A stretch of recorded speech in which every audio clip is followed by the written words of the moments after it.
ایک کہانی حصہ 56 یسایہ حصہ اول اور لوگ احساس نہیں کرتے ہیں۔ یسایہ پہلا باب تا 35 باب۔ عہد نامہ قدیم کی تاریخ کی کتابیں ختم ہو چکی ہیں، شاعری کی کتابوں سے گزرے ہیں اور اب انبیاء کی کتابوں میں داخل ہو رہے ہیں۔ انبیاء کی کتاب میں خدا اب اپنے لوگوں کے گناہوں کی سرزنش شروع کرے گا اور ان کے گناہوں کے فیصلے کا اعلان کرے گا، لیکن ٹھیک اس سے پہلے غزل الغزلات میں ہم نے خدا کے لوگوں سے جو اپنے گناہوں کی وجہ سے ہلاک ہو جائیں گے خدا کی شدید محبت کو دیکھا۔ خدا کے لوگوں کے ساتھ خدا کا اقرار یہ کہتے ہوئے، اے میری پیاری تو سراپا جمال ہے، تجھ میں کوئی عیب نہیں، مخلص تھا۔ اگرچہ اب سے وہ سختی سے ملامت اور جلدی سے فیصلہ کرے گا، لیکن ہمیں یہ جان لینا چاہیے کہ سب کچھ محبت پر مبنی ہے، اور یہ کہ ساری ملامت اور فیصلہ اسی محبت کی وجہ سے ہے۔ انبیاء کی کتابوں کے دو ستون فیصلہ اور نجات ہیں۔ خدا اپنے لوگوں کا فیصلہ کرے گا، لیکن فیصلہ بحالی کے ذریعے نجات کی بنیاد پر ہے، اور اس فیصلے سے پہلے وہ ملامت کرتا ہے کہ کیوں ان کا فیصلہ کیا جانا چاہیے۔ تاہم وہ قومیں جنہیں خدا کے لوگوں کا انصاف کرنے کے اوزار کے طور پر استعمال کیا گیا تھا، ان کا فیصلہ نجات کے بغیر ہی ہوا تھا۔ وہ خدا کے لوگوں کو منظم کرنے کے لیے خدا کے ذریعے تھوڑی دیر کے لیے استعمال ہوئے تھے، پھر آہستہ آہستہ غائب ہو گئے تھے اور خدا کے کام سے غائب ہو رہے ہیں۔ اگر ہم انبیاء کی کتابیں پڑھیں اور سیکھیں تو ہم خدا کی محبت پا سکتے ہیں۔ ہمیں والدین کی محبت اور تکلیف کو جاننے کے قابل ہونا چاہیے جو اپنے بچوں کی تربیت کرتے ہیں۔ یسایہ کا تاریخی پس منظر۔ یسایہ ان کے لکھنے کے وقت کی وضاحت کرتی ہے۔ یسایہ بن آموس کی رویا جو اس نے یہودا اور یروشلم کی بابت یہودا کے بادشاہوں عزیہ اور یوتام اور آخز اور حزقیہ کے ایام میں دیکھی۔ یسایہ کی کتاب کا پہلا حصہ جنوبی یہودا اور یروشلم کی تباہی سے پہلے مقرر کیا گیا ہے۔ یہ وہ وقت تھا جب اسور کی سلطنت مشرق قریب میں ایک ابھرتی ہوئی قوت کے طور پر سامنے آئی، لہٰذا پہلے نصف میں ان کے گناہوں جو یروشلم کی تباہی اور بابل کے ذریعے اسیر ہونے سے آگے بنی اسرائیل کے فیصلے کے طور پر آنے کے لیے یقینی ہے کہ سرزنش کے بارے میں بہت سارا مواد موجود ہے۔ یسایہ کا دوسرا نصف بابل کی قید کے دور اور بابل کی سلطنت کے ذریعے یہودا اور یروشلم کے خاتمے کے بعد اسیری سے واپسی کے وقت کی پیشگوئی کا پس منظر پہلے ہی طے کرتا ہے۔ لہٰذا خدا کے لوگوں کے گناہوں کا فیصلہ پورا ہونے کے بعد فیصلے کے بعد بحالی، خدا کی محبت، فضل اور نجات کے بارے میں بہت سے مضامین موجود ہیں۔ پہلے نصف اور دوسرے نصف کے وسط میں حزقیہ بادشاہ کے تاریخی اندراج کا وقت جنوبی یہودا کے بادشاہ حزقیہ کے پس منظر کے ساتھ پہلے نصف حصے سے منسلک ہے، جو یہودا پر اسور کے حملے سے جو شمالی اسرائیل کو پہلے ہی تباہ کر چکا تھا پہلے اور بعد میں ہوا تھا۔ یہ تاریخی ریکارڈ پہلے ہی اسور کے خطرے، اسور سے نجات اور حزقیہ کی عمر کو دراز کرنے کے ذریعے ظاہر کرتا ہے۔ خدا کے لوگ اب فیصلے کے عمل میں ہیں، لیکن یقیناً خدا کی نجات دیکھیں گے۔ اس کے علاوہ اگرچہ اسور سے نجات خدا کا واحد فضل اور طاقت تھی، حزقیہ نے جس نے فخر کیا اور خدا کو ظاہر کرنے میں نااہل تھا، یہ غلطی کی جو بابل کے حملے کی وجہ بنی اور اس کو دوسرے نصف سے منسلک کرنے میں اپنا کردار ادا کیا۔ یہاں سے خدا قدیم عہد نامہ کی تاریخ کی کتابوں کے پس منظر کے ساتھ خدا کے لوگوں کے لیے اپنے دل کو ظاہر کرے گا۔ یسایہ پہلے نصف اور دوسرے نصف میں عہد نامہ قدیم کے انبیاء کے سب سے بڑے اعلان کا موضوع یروشلم کا زوال اور بابل کی قید سے متعلق ہے۔ تو یسایہ کی کتاب کو نبیوں کی کتابوں کے تعارف کے طور پر دیکھا جا سکتا ہے۔ یسایہ کی کتاب کے پہلے نصف حصہ، دوسرے نصف حصہ اور حزقیہ بادشاہ کے زمانہ میں مختلف پس منظر ہیں، لیکن عام طور پر ان میں کچھ مشترک چیزیں بھی ہیں۔ یہ انبیاء کی مشترکات ہے۔ اول، خدا کے لوگوں اور اقوام کے گناہوں کا فیصلہ۔ دوسرا، خدا کے فضل اور قدرت سے خدا کے لوگوں کی نجات۔ تیسرا، دنیا کے خاتمے فیصلے کے دن کے بارے میں ہے جو بالآخر آئے گا، اور یہ دن خدا کے روحانی لوگ جو باقی ہیں کے لیے نجات کا دن ہوگا۔ تو اب ہم یسایہ کی طرف جاتے ہیں۔ سن اے آسمان، سن اے زمین۔ خدا نے کہا، میں نے لڑکوں کو پالا اور پوسا پر انہوں نے مجھ سے سرکشی کی۔ بیل اپنے مالک کو پہچانتا ہے اور گدھا اپنے صاحب کی چرنی کو، لیکن بنی اسرائیل نہیں جانتے۔ میرے لوگ کچھ نہیں سوچتے۔ تسلسل میں خدا نے کہا تم نے اپنی مار کھائی، تمہارے گناہوں کے نتیجے میں تمہارا پورا بدن زخموں سے، چوٹ سے اور سڑے ہوئے زخموں سے بھرا ہوا ہے، لیکن پھر بھی بچائے نہیں گئے اور تباہ ہو چکے تھے، اور اگر میں نے کچھ بقیہ نہ چھوڑا ہوتا تو ہلاک ہو جاتے۔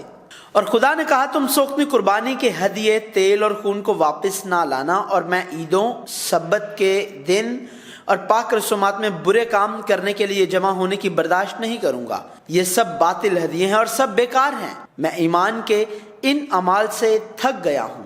لہٰذا اس نے کہا تمہارے گناہوں کی وجہ سے میں تمہاری دعائیں نہیں سنوں گا، پس توبہ کرو، اپنے برے کاموں کو ختم کرو اور خدا کے لوگوں کی طرح زندگی بسر کرو۔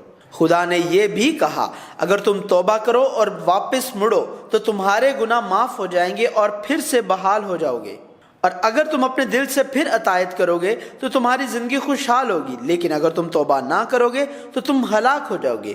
خدا اب باقاعدہ طور پر سرزنش اور آرام، فیصلے اور نجات کو دہرائے گا۔ ایک نظر میں یسایہ کی کتاب سمیت نبیوں کے مندرجات کو سمجھنا مشکل کیوں ہے کا سبب یہ ساخت ہے جس میں سرزنش اور نجات کو ایک سائیکل میں دہرایا جاتا ہے۔ خداوند کا دن، یہ نجات کا اعلان ہے۔ خداوند کا دن آئے گا، اس دن پوری دنیا سے بہت سارے لوگ کہیں گے آؤ خداوند کے پہاڑ پر چڑھیں، یعنی یعقوب کے خدا کے گھر میں داخل ہوں، اور وہ اپنی راہیں ہم کو بتائے گا اور ہم اس کے راستوں پر چلیں گے، کیونکہ شریعت سیون سے اور خداوند کا کلام یروشلم سے صادر ہوگا۔ اس دن وہ اپنی تلواروں کو توڑ کر پھالے اور اپنے بھالوں کو ہنسویں بنا ڈالیں گے، اور اس دن انسان کی بلند بینی پست کی جائے گی، اور اس دن خداوند ہی سربلند ہوگا۔ اس روز لوگ اپنی سونے چاندی کی مورتوں کو جو انہوں نے پوجنے کے لیے بنائی چھچھوندروں اور چمگادڑوں کے آگے پھینک دیں گے۔ پاکستان کا گیت، وہ سرزنش کرتا ہے۔ خدا کا پاکستان ایک بہت ہی زرخیز پہاڑ تھا۔ خدا نے زمین کھودی، پتھر ہٹائے، بہترین تاک لگائی، برج بنایا، کولو تراشا اور اچھے انگوروں کی پیداوار کی امید کی، لیکن اس کی بجائے جنگلی انگور پیدا ہوئے۔ لہٰذا خدا پاکستان کے کھائے جانے کے لیے باڑوں کو اٹھائے گا اور پاکستان کی دیواریں توڑی اور روندی جائیں گی۔ پاکستان اسرائیل کا گھرانہ ہے اور یہودا کے لوگ تاک ہیں۔ خدا نے ان سے انصاف اور راست بازی کی توقع کی تھی، لیکن بدلے میں ان کا غصہ اور فریاد تھی۔ لیکن پاکستان کا گیت کہتا ہے اس وقت تم خوشنما پاکستان کا گیت گانا، میں خداوند اس کی حفاظت کرتا ہوں، میں اسے ہر دم سینچتا رہوں گا، میں دن رات اس کی نگہبانی کروں گا کہ اسے نقصان نہ پہنچے۔ مجھ میں قہر نہیں تو بھی کاش کہ جنگ گاہ میں جھاڑیاں اور کانٹے میرے خلاف ہوتے، میں ان پر خروج کرتا اور ان کو بالکل جلا دیتا، پر اگر کوئی میری توانائی کا دامن پکڑے تو مجھ سے صلح کرے، ہاں وہ مجھ سے صلح کرے۔ اب آئندہ ایام میں ایوب جڑ پکڑے گا اور اسرائیل پنپے گا اور پھولے گا اور روئے زمین کو میووں سے مالا مال کرے گا۔ یہ اس لیے کہ خدا پاکستان کا نگہبان ہے۔ اس کے بعد یسوع نے ہمیں خدا جو پاکستان کا باغ ہے اور کاشتکار ہے کے ساتھ منسلک رہنے کے لیے کہتے ہوئے کہا انگور کا حقیقی درخت میں ہوں اور میرا باپ باغبان ہے۔ یسوع بطور انگور کا درخت ہے۔ سن رہے ہیں لیکن سمجھ نہیں رہے، دیکھ رہے ہیں لیکن جان نہیں رہے ہیں۔ ان کی سرزنش کے بعد خدا نے عزیہ بادشاہ کی موت کے سال میں یسایہ نبی کو فال بلاہٹ دی۔ عزیہ بادشاہ جنوبی یہودا کے لوگوں کے لیے انحصار کا ذریعہ تھا۔ ابتدائی دنوں میں عزیہ بادشاہ خدا کی نظر میں درست تھا اور خدا کی مدد سے اس کا نام مصر تک پھیل گیا اور مضبوط تھا، اگرچہ بعد میں اس کے دل میں گھمنڈ سمایا اور اس کی پیشانی پر کوڑ ہو گیا، اور یہ کہ اس کے مرنے کے دن تک وہ ایک الگ محل میں رہتا تھا۔ بادشاہ عزیہ کے نام لوگوں کے لیے ایک بڑی وسعت تھی۔ خدا نے اسی سال یسایہ کو بلایا جب عزیہ بادشاہ کا انتقال ہوا، اسی سال جب جنوبی یہودا کی انسانی امید منقطع ہو گئی۔ خدا نے یسایہ نبی سے کہا، اس نے فرمایا جا اور ان لوگوں سے کہہ کہ تم سنا کرو پر سمجھو نہیں، تم دیکھا کرو پر بوجھو نہیں، تم ان لوگوں کے دلوں کو چربا دے اور ان کے کانوں کو بھاری کر اور ان کی آنکھیں بند کر دے، تا نہ ہو کہ وہ اپنی آنکھوں سے دیکھیں اور اپنے کانوں سے سنیں اور اپنے دلوں سے سمجھ لیں اور باز آئیں اور شفا پائیں۔ اب خدا کہتا ہے کہ وہ اسرائیلی ہونے کی وجہ سے نجات نہیں پائیں گے، لیکن انجیل کی غیر قوموں میں بھی تبلیغ کی جائے گی، اور جو کوئی بھی جن کے کان خدا کی طرف سے بند ہوئے ہیں وہ سن یا دیکھ نہیں سکیں گے، اور صرف وہی جنہیں خدا سننے اور دیکھنے کی اجازت دیتا ہے سنیں اور دیکھیں گے اور خدا کے روحانی فرزند بنیں گے۔ یہ نبیوں کی کتابوں سے آگے بڑھ کر یسوع کی بیج کی تمثیل سے گزرتے یسوع کے الفاظ اور اعمال کی کتاب تک جائے گی۔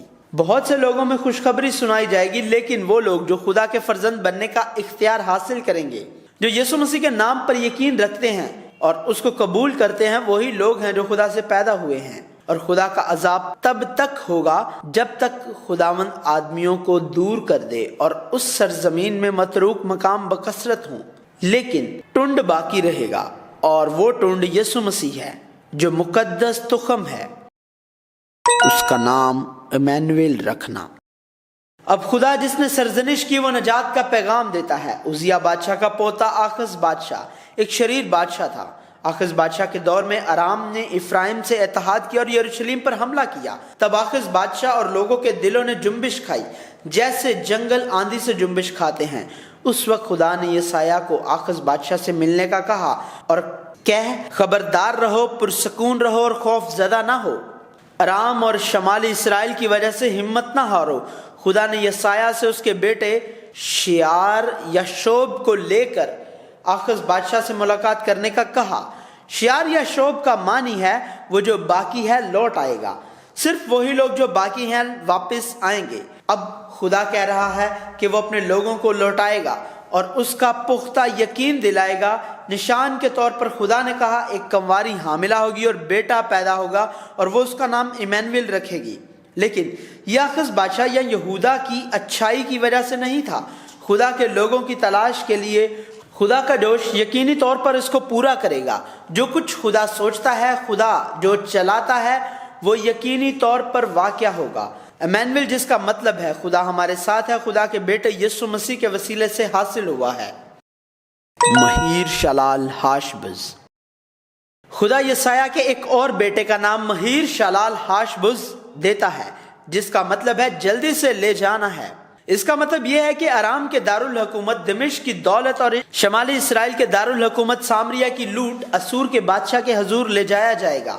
خدا اسرائیلیوں سے کہتا ہے جو خدا پر بھروسہ نہیں کرتے اور دنیا کی طاقتوں دمشق اور سامریہ سے خوش ہوتے اور خوف کرتے ہیں کہ دمشق اور سامریہ دونوں ہی اسور کے ذریعے تباہ ہو جائیں گے، اور یہ کہ اسور کی طاقت یہودا کو ان کی گردنوں تک دھمکائے گی۔ خدا کہتا ہے کہ اس سے قطع نظر کہ ان کو جو بھی خطرہ اور فخر ہے یہ آخر تک ان پر نافذ نہیں ہوگا۔ یہ اس لیے کہ خدا ان کے ساتھ ہے۔ خدا کے لوگوں نے ہمیشہ خدا پر نہیں بلکہ دنیا پر انحصار کی اور سرکشی کی، لیکن خدا ہمیشہ ان کے ساتھ اسی طرح رہا جس طرح اس نے ابراہیم سے عہد کیا تھا، اور خدا نے شریعت اور شہادت کی پیروی کرنے کے لیے کہا۔ عجیب، مشیر، خدا قادر، ابدیت کا باپ، سلامتی کا شہزادہ۔ ایمانویل کے بعد یہ مسیحا کی پیشن گوئی ہے۔ خدا نے کہا جو یسوع نے کہا، زبلون کا علاقہ اور نفتالی کا علاقہ، دریا کی راہ، یردن کے پار، غیر قوموں کی گلیل، یعنی جو لوگ اندھیرے میں بیٹھے تھے انہوں نے بڑی روشنی دیکھی، اور جو موت کے ملک اور سایہ میں بیٹھے تھے ان پر روشنی چمکی۔ خدا ایک بیٹا بخشے گا جس کا نام عجیب، مشیر، خدا قادر، ابدیت کا باپ، سلامتی کا شہزادہ ہوگا۔ وہ ہمارا حکمران ہوگا، اس کی بادشاہی بڑھتی رہے گی اور بادشاہی کا امن ہمیشہ قائم رہے گا، اور وہ داؤد کے تخت اور اس کی مملکت پر آج سے ابد تک حکمران ہوگا، اور عدالت اور صداقت سے اسے قیام بخشے گا۔ رب الافواج کی غیوری یہ کرے گی، وہ یقیناً یہ کرے گا۔ یسی کے تنے سے یسی کی جڑ تک۔ خدا کی روح، حکمت، خرد، مصلحت، قدرت، معرفت اور خدا کی روح کا ظہور یسی کے تنے سے ایک کومپل نکلے گی اور اس کی جڑوں سے ایک بارور شاخ پیدا ہوگی سے ہوگا، اور اس وقت یوں ہوگا کہ لوگ یسی کی اس جڑ کے طالب ہوں گے جو لوگوں کے لیے ایک نشان ہے، اور اس کی آرامگاہ جلالی ہوگی۔ اس روز، نجات کے دن۔ اس روز جس طرح سمندر پانی سے بھرا ہے اسی طرح زمین خداوند کے عرفان سے معمور ہوگی۔ اس روز خداوند دوسری مرتبہ اپنا ہاتھ بڑھائے گا کہ اپنے لوگوں کا بقیہ جو بچ رہا ہو واپس لائے۔ اس روز خدا کے لوگ اعلان کریں گے، خدا میری نجات ہے، میں اس پر توکل کروں گا اور نہ ڈروں گا۔ یہوہ میرا زور اور میرا سرود ہے، اور وہ میری نجات ہوا ہے۔ اس روز خدا کے لوگ اعلان کریں گے، اے خداوند تو میرا خدا ہے، میں تیری تمجید کروں گا، تیرے نام کی ستائش کروں گا، کیونکہ تو نے عجیب کام کیے ہیں، تیری مصلحتیں قدیم سے وفاداری اور سچائی ہیں۔ اس روز خدا کے لوگ اعلان کریں گے، اے خداوند ہمارے خدا، تیرے سوا دوسرے حاکموں نے ہم پر حکومت کی ہے، لیکن تیری مدد سے ہم صرف تیرا ہی نام لیا کریں گے۔ اس روز خدا کے لوگ اعلان کریں گے، اے خداوند ہم پر رحم کر، کیونکہ ہم تیرے منتظر ہیں، تو ہر صبح ان کا بازو ہو اور مصیبت کے وقت ہماری نجات، کیونکہ خداوند ہمارا حاکم ہے، خداوند ہمارا شریعت دینے والا ہے، خداوند ہمارا بادشاہ ہے، وہی ہم کو بچائے گا۔ اس روز وہ اعلان کریں گے، اور جن کو خداوند نے مخلصی بخشی لوٹیں گے اور سیون میں گاتے ہوئے آئیں گے، اور ابدی سرور ان کے سروں پر ہوگا، وہ خوشی اور شادمانی حاصل کریں گے اور غم و اندوہ کافور ہو جائیں گے۔ خدا کے لوگ بقیہ کے لیے نجات کا دن، ان لوگوں کے لیے فیصلے کا دن ہے جو خدا کے لوگ اور اقوام نہیں ہیں، اور آخر کار اس دن خدا اژدہا سام کو سزا دے گا اور دریائی اژدہا کو قتل کرے گا۔ اقوام کا فیصلہ۔ مصر، اسور اور بابل کی نمائندگی کرنے والی قومیں خدا کے ہتھیار تھے، وہ خود ہی فخر کریں گے اور فخر سے کام کریں گے، لیکن خدا ان کی حماقتوں پر انہیں سرزنش کرے گا اور آخرکار ان کا انصاف کرے گا۔ خدا نے بابل، اسور، فلسطینوں، مواب، دمشق، کوش، مصر، ادوم، عرب، رویا کی وادی اور شبنا جو محل کا انچارج ہے، اور سور اور سیدا کے خلاف فیصلہ سنایا، اور خدا کے لوگوں کے فیصلے کے برخلاف بحالی کے ذریعے کوئی نجات حاصل نہیں ہوگی۔ خدا کی فکر صرف خدا کے لوگوں کے ساتھ ہے۔ گناہ کیا تھا؟ خدا سب سے پہلے لوگوں کے گناہوں کی سرزنش کرتا ہے۔ ابراہیم سے شروع ہو کر اور داؤد سے گزرتے ہوئے خدا کے لوگ خدا کی محبت کے باوجود خدا کو نہیں جانتے تھے اور خدا کو نہیں سمجھتے تھے، لہٰذا انہوں نے خدا سے بغاوت کی اور اپنی پیٹھ پھیرتے ہوئے خدا کو چھوڑ دیا، شگون کی مشق کرتے تھے اور غیر قوموں کے ساتھ عہد باندھا، اپنے ہاتھوں کی صنعت یعنی اپنی انگلیوں کی کاریگری کو سجدہ کیا اور خدا کے سوا دوسرے لوگوں پر بھروسہ کیا۔ انہوں نے قربانیوں، نئے چاندوں، سبت کے دن اور مقدس مجمعوں سے برائی کی۔ وہ اپنی زبان سے خدا کے قریب ہوتے اور تعظیم کرتے ہیں، لیکن ان کے دل خدا سے دور ہیں۔ انہوں نے خدا کا خوف انسان کے احکامات سے سیکھا تھا۔ وہ غیب بینوں سے کہتے ہیں، غیب بینی نہ کرو، اور نبیوں سے کہ ہم پر سچی نبوتیں ظاہر نہ کرو۔ ہم کو خوشگوار باتیں سناؤ اور ہم سے جھوٹی نبوت کرو۔ تیرے سردار گردن کش اور چوروں کے ساتھی ہیں، ان میں سے ہر ایک رشوت دوست اور انعام کا طالب ہے۔ وہ یتیموں کا انصاف نہیں کرتے اور بیواؤں کی فریاد ان تک نہیں پہنچتی۔ خدا کی اپنے لوگوں کے ساتھ محبت اور انصاف کا اعلان کرتے ہوئے نجات کو فراموش نہ کرنے کی کہانی، یہ کہانی جو خدا کی غیر متزلزل محبت کو، جو یسوع مسیحا جو بار بار سرزنشوں کے باوجود آئے گا، کی مسلسل نمائندگی کرتے ہوئے ظاہر کرتی ہے، جاری رہے گی۔